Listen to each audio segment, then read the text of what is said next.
আজকে বানাচ্ছি ঝাল সুজি। তা ঝাল সুজি বানানোর জন্য যা যা লাগবে সব নিয়ে এসেছি। এগুলো সব প্রিপারেশন রেডি করে তোমাদেরকে দেখাচ্ছি।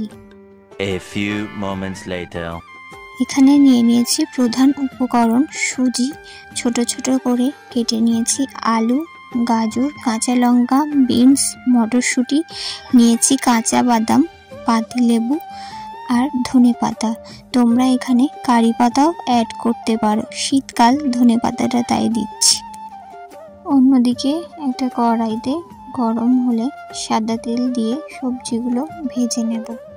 প্রথমে আমি কাঁচা চীনাবাদামগুলো ভেজে তুলে নেব। ওই তেলেই দিয়ে দিচ্ছি আলুগুলো আর স্বাদ মতো লবণ। আলুগুলো ভাজা হয়ে গেলে দিয়ে দিচ্ছি গাজরগুলো।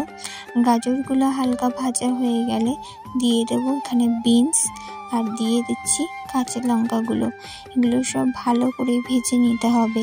এই ভাজার মধ্যে যেন সবজিগুলো ভালো করে সেদ্ধ হয়ে যায়।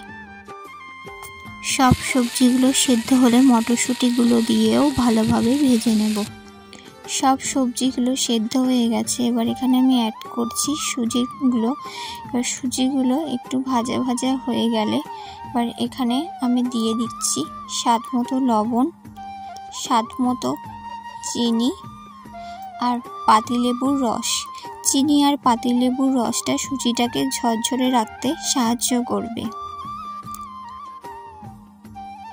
এর মধ্যে ভেজে রাখা বাদামগুলো দিয়ে দিচ্ছি।